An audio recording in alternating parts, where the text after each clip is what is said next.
Hello guys, मैं आपकी राधिका आप लोगों के लिए सुंदर सा प्यारा सा गीत लाई हूँ। कहारवा गीत है। तो देखिए, आज के वर्तमान टाइम में जो चल रहा है समय के अनुसार ये गाना है। आप लोग सुनिए और सुनेंगे तभी आनंद आएगा। तो सुनिए। पिया सा लइका रे जवा तोहार बतिया, पिया सा लइका रे जवा तोहार बतिया, तोहार बतिया हाँ तोहार बतिया, पिया सा लइका रे जवा तोहार बतिया। मीठी मीठी बोल के वादा तू कैला, मीठे मीठे बोली के वादा तू कैला, वादा तू कैला हाँ वादा तू कैला।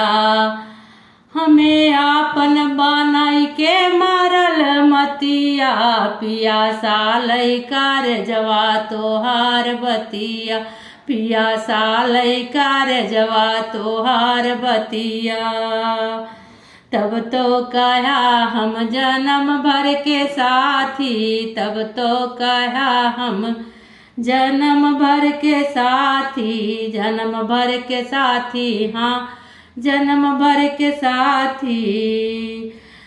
कई के भरोसा किया मटिया, पिया सा लइका रे जवाब तोहार बतिया, पिया सा लइका रे जवा तोहार बतिया, तोहार बतिया हाँ तोहार बतिया, पिया सा लइका रे जवा तोहार बतिया।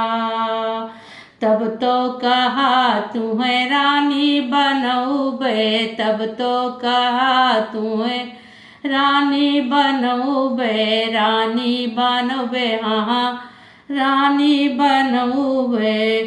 हो नौकरानी बनाया भी तैयारतिया, पिया सा लइका रे जवा तोहार बतिया, पिया सा लइका रे जवा तोहार बतिया।